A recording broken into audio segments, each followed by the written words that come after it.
Okay. What the fuck?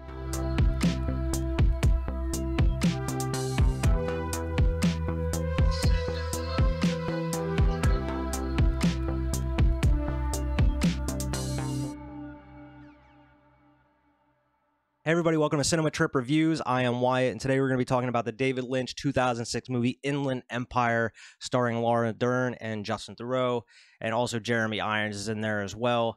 Now, this is, of course, directed by David Lynch, well known for Twin Peaks, Mulholland Drive, Eraserhead, Elephant Man, Lost Highway, tons of different work. Tons of different stuff spread across his career here. I, for one, am a huge fan of David Lynch. I absolutely love Twin Peaks, the show and the movie Fire Walk with Me. I really like Mulholland Drive. Blue Velvet is a great fucking movie as well. Now, Inland Empire is a whole different beast altogether than a lot of his other work. This movie is notoriously very Lynchian. Just doing some research into it, this is probably his most ambitious and experimental work to date. Outside of the part 8 of the Twin Peaks Return series that came out in like 2017. There's a lot of stuff going into this film. Just reading about it, nobody really knows what it's about really at all. Not even the marketing team behind the movie that worked with David Lynch knew how to market it, because they didn't even know what the movie was about. So they just came up with just a tagline, "A woman in trouble." That's all they could really describe it as. And even Lynch, when I ask him what it's about, he just says, "A woman in trouble."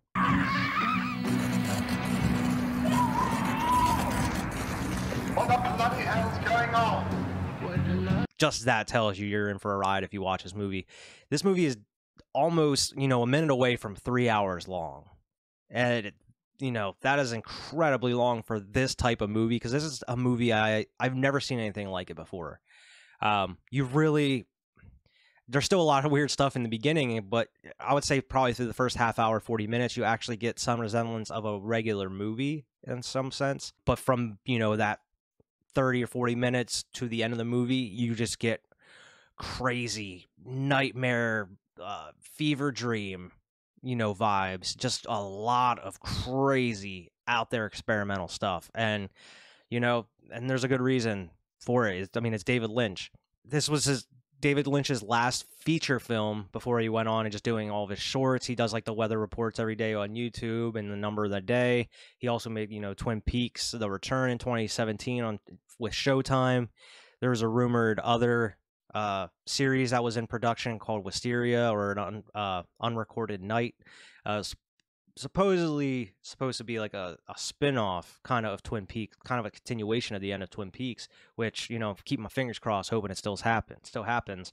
And then there was also a rumored movie at Cannes Film Festival this year, which, he denied, and then obviously nothing ever happened about it. But this movie was shot on a handheld Sony DSR PD 150, pretty much just a handheld Sony recorder. You could totally tell, the quality is there. It's out there. A lot of grainy shots. A lot of the dark spots are very dark. A lot of close-ups on people's faces, just going straight in there. It's very unsettling. And this movie, as it was being filmed on a handheld recorder, it was also being written as they were filming it. And David Lynch, when he pitched this movie to Laura Dern, Laura Dern has worked with David Lynch a lot throughout her career, with Blue Velvet, Wild at Heart. She was also in Twin Peaks: The Return. I'm pretty sure she was in something else of his as well. But they have a very good history together and very good chemistry. And apparently his pitch to Laura Dern was, let's experiment. Let's just go out there and experiment and see what we come up with. And it's some of the most innovative filmmaking I have ever seen. This movie is unlike anything I've ever seen in cinema. When I was kind of doing research and reading up about it, someone, I forget who it was, put it absolutely perfectly. This is a great movie I would recommend to nobody. Because unless you're very big on art, or you're very huge into Lynch's body of work, this isn't the movie for you. Not at all. Someone that just, loves filmmaking, they may enjoy it, but just, a casual person who just wants to watch a movie, you're not going to like this at all. This is extremely out there. I for one enjoyed it the whole time because the whole time I was trying to piece it all together and try to figure out what the hell was going on in this movie. But alas, I wasn't able to do it because this is, I talked about Lynch leaving it very open-ended for people to interpret for themselves. This is the definition of it. I mean, the basic premise of this movie I can give you is Laura Dern is an actress. She is up for this new role in this movie, and she gets the role in the movie, and they find out it is a remake of an older movie that was never completed because the two leads got murdered while it was being made, and apparently the film is cursed. Pretty much from there, that's whenever it goes balls to the wall crazy for the next 2.5 hours, 2 hours. Now, this isn't a movie I would be able to go through like we have done, through all of our reviews leading up to this. This is not a movie I can break down scene by scene going forward. I can just really talk about how crazy it is. I mean, you got some regulars in there. You got Harry Dean Stanton, who's in a lot of David Lynch's work. You got not Laura Palmer, Laura Dern. Laura Palmer's from Twin Peaks. Justin Theroux, who was also in Mulholland Drive. And you got Sarah Palmer herself, Grace Zabriskie. She is a neighbor of Laura Dern's that you see at the beginning of this movie. And her scene is so unsettling and so creepy. She has such a way of playing a creepy character. It's anybody who has seen Twin Peaks: The Return can attest. She is so damn creepy and scary in Twin Peaks: The Return, and she's also creepy for a whole different reason in this movie. You have a new role to play, I hear. Up for a role? No, I definitely heard that you have it. She has a thick accent, and she's the neighbor, and she invites herself over, and she thinks that neighbors should every neighbor that lives next to each other should know each other. But she says, "Oh, you're up for a movie. You're going to get the role." And she's like, "Oh, I don't know that." And she's like, "No, you're going to get the role." And she's like, "Well, what's it about?" And she's like, "Is there murder involved?" And she's like, "No, I don't think there's anything like that." And she's like, "Yes, there is. There is murder." A lot of the things that Sarah Palmer says in this, opening scene, they come true throughout the rest of the movie here. A couple of the themes, especially actions have consequences. And you hear that a couple times throughout this movie, that actions have consequences. And boy, do they certainly, because Laura Dern goes through it this movie. Now, Jeremy Irons is great as the director that's filming the picture in this. Justin Theroux does a great job in this as well. William H. Macy has just a small little cameo as like an announcer for this talk show they go on. But really, it's so hard to go into what makes this movie crazy because it's just very Lynchian. You get just a lot of his style in it. You get his, the music going through is very similar to music you hear throughout the rest of David Lynch's body of work. A lot of the stuff was written by him himself. Just the way that it's shot, you get a lot of, up close and personal in people's faces shots. You get a lot of fade out shots into, fading into different shots. There's one particular shot I love where Laura Dern's in this room. She has this vision. She's in this room of prostitutes. She puts her hands in front of her face, and whenever she opens her hands, she's in somewhere else. She's like in the middle of this snowy street. And I just love the way that was shot. It was great. But it's just so weird, man. It's so weird. You could say that about damn near everything that David Lynch does, and that's why I love it so much. And the thing with David Lynch is he's an artist first and a director second. That's what pretty much everybody says. He's an artist first, director second, because every time I'm watching a David Lynch film or a TV show or just anything from his body of work, it's just a piece of art. It feels way different than a normal film would, and it's very unique, and that's what I love about his work. A lot of weird stuff like the rabbits, which was like a short film project he was working on that kind of led into this movie. He's like, "Oh, this would be interesting. Maybe I can build off of this." Where it's just kind of a faraway shot looking at this like green room, and there's just people in rabbit costumes, just with suits on, going about their day. Apparently, Naomi Watts is one of the rabbits. But it gets super weird and dark at some points, and then it goes into an entirely different other scene. But just kind of reading some of the explanations or some people's theories about this, and even just watching the movie itself, it seems Laura Dern's playing multiple characters throughout this movie. There's at least 2 or 3 different characters that she plays. And then it goes into like different foreign aspects where you're using foreign languages and like in a different country. And it kind of it goes back and forth between all these different weird things. And then you're incorporating the rabbits into this. You're incorporating the the prostitutes. They're kind of just speaking in riddles. You'll be dreaming. And a kind of sleep. When you open your eyes, Someone familiar will be there. A little bit, and then all of a sudden they break out in a choreographed musical dance. These prostitutes. It happens like twice throughout the movie, but it's very strange, very odd. And I just spent it's 3 hours, but it didn't feel like it's 3 hours because I was so locked in and I was trying to piece it all together and figure out what the fuck was going on in this movie. But it was great. I had a great time in this, and the reason we're talking about Inland Empire is because the 4K restoration is coming out here in theaters that, supervised by David Lynch. They just announced a Lost Highway 4K restoration that's going to be coming out here shortly. So it seems like David Lynch is really going back and kind of tweaking his older works, revamping them to be re-released. And there's also, rumors of him going back and maybe recutting Dune eventually. Famously, the studio didn't let David do a lot of things, and they didn't give him final cut on Dune. But that's a story for another time. It's so hard to talk about this movie, man. And like I said, it's hard to recommend it to just a general moviegoer, unless you're very into David Lynch or you just love artistic things. Because by the end of the movie, you kind of get an idea of what happened, but you don't know how you got there, in a sense. At a certain point, you just feel like you fall asleep and you go into a nightmare dream world, and that's where you're living in for the rest of this 2-hour runtime into the very end.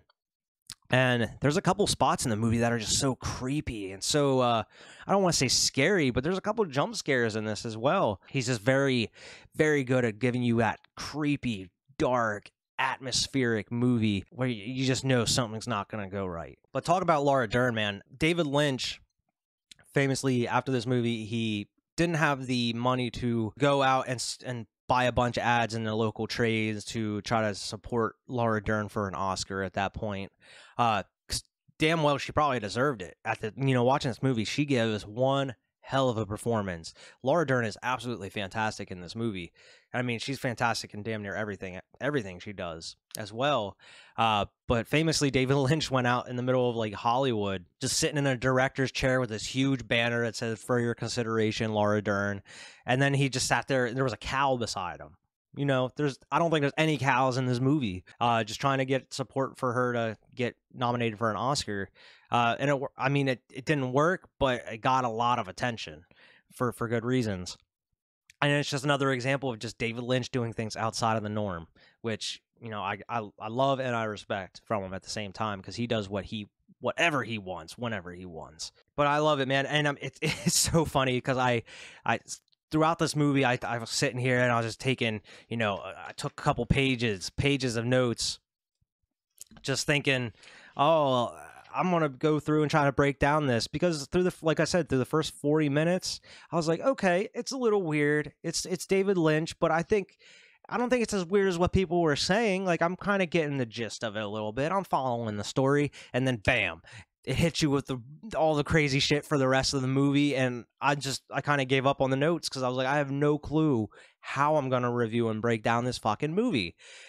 It's just balls to the wall bananas at certain points. There's so many damn great shots, and even though it's shot on a handheld camera, it's very kind of glitchy in certain spots. The dark moments of the movie are very dark, and you can kind of see some of the glitchiness in it. Just the low budget, just the way that it looked on a handheld camera in 2006. But I saw some of the 4K restoration, and it looks fucking fantastic, and I cannot wait to watch that version of it. But I think the handheld, grittiness of that camera gives it a lot of character as well. It makes the movie what it is, which I don't think the 4K restoration is going to ruin it at all. I think it's going to improve on it a decent bit. You're probably going to be able to see some stuff you didn't notice before. I really enjoyed this one. Like I said, it has a couple themes in there, like your consequences have actions. It also goes back to like living inside of a dream and a lot of dreams. because like a lot of other David Lynch's stuff, you feel like you're in a dream when you're watching this movie. It feels like this is in a dream, which makes you think, is this all a dream? Is she just going crazy, or what? What's going on here? There's also a woman in the movie that it kind of cuts back to sporadically, who's just kind of sitting on a bed, on the corner of a bed crying, just watching a staticky TV. It flips to like she's watching the movie that Laura Dern is in. So you don't really know what's going on here. You don't know if she's possibly the prostitute you see at the very beginning of the movie or throughout the rest of the movie, or what. You know, there's theories about this girl. The movie is technically about this girl that's crying, and she's going through all this stuff. She's imagining Laura Dern in her head to kind of cope with all the issues she's having within her own life, which would explain kind of towards the end. She gets it all together. She goes out and she sees her family again, and you know, she kind of coped with the trauma that she's experiencing in her life, which is a good way to look at it as well. But you can also look at it from like, all right, Laura Dern's point of view. She's an actress. She's going through it. She's part of this curse. Someone's trying to kill her. There's a lot to this movie, man. And it's so hard to unpack as in a general review. I'm going to leave that to, you know, all the people that do those sort of breakdowns, the people that specifically go through David Lynch's work with a fine-tooth comb and try to figure it out. But that's not the point of a David Lynch movie. It's not meant to be figured out. You know, it's just up for your own interpretation.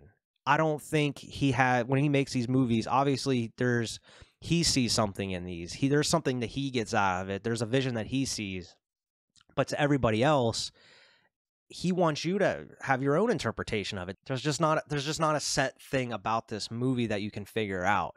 And I know damn well a lot of people have tried, but I'm not going to be one of those people. I'm just going to take it at face value of what I saw and what I kind of pieced together as I was watching it. There is one character that they hint at and they talk about in the movie, and he's called the Phantom, or the Magician, or the Hypnotist. And it seems like he's kind of what sets the motion, or is controlling everything behind the scenes. And it all comes to an end there at the end of the movie where she confronts the magician. But yeah, you're getting multiple different versions of Laura Dern here. You're getting the Laura Dern actress. You get a Laura Dern who was married. She became pregnant. The husband, you know, didn't want a baby. And they were kind of living rough at that point in time. You don't really see what happens in the middle there, but she ends up like turning to prostitution, and she ends up going and meeting with this detective, and she's just telling him all these terrible stories of just what has happened to her in the past. And it's so hard to break down, but it seems like there's multiple versions of Laura Dern in this movie, and that kind of supports the, you know, the dream within a dream, and there's like different multiverses, and I don't know. It blows my mind trying to talk about it. It just scrambles my mind. It was a very enjoyable experience. I am looking forward to watching the movie again. David Lynch created such an artistic masterpiece with this movie, where, and I can't stress this enough, just like a general movie, you know, the normal moviegoer is not going to like this movie. Not at all. It's completely out there. It was an interesting watch. It was definitely an interesting watch. I'm glad I watched it. You know, I've tried to go out and watch everything of David Lynch's that I could. Some are harder to find than others. Most of David Lynch's movies aren't available for streaming. So as of recently, I've been kind of trying to find them on Blu-ray or through the Criterion Collection, trying to gather them up. That way I have them so I can watch them if I need to eventually. But I'm not done reviewing David Lynch's work. You'll probably see me reviewing this here his work every so often. The schedule for these reviews recently has been, we're reviewing a movie every single week. 1 week I'm gonna have, you know, a special guest like Alex or Vernon on here reviewing a movie with me. The next week it'll probably just be me doing something. It's a little easier on everybody else to make time to do something like that. Next week, I don't know what we're going to be reviewing. They haven't let me know yet. But the week after, I'll probably be going right back to David Lynch's work, and I'm going to be reviewing Fire Walk with Me, the Twin Peaks movie. Because me and my girl, we just recently rewatched all of Twin Peaks again. Definitely want to get back into the movie and do a review of that here. Make sure to like, share, and subscribe. Make sure to check out all the content across the Waves 5 Media channel. Got a ton of different stuff there. If you're watching this on the Cinema Trip channel, head on over to Waves 5 and like, share, and subscribe. If you're watching this on Waves 5, make sure to like, share, and subscribe on the Cinema Trip Reviews channel itself. We're trying to get things popping over there. And also make sure to follow us at Waves 5 Media on Twitter. And stay tuned because we're having reviews every single week going forward. And we'll see everybody next time.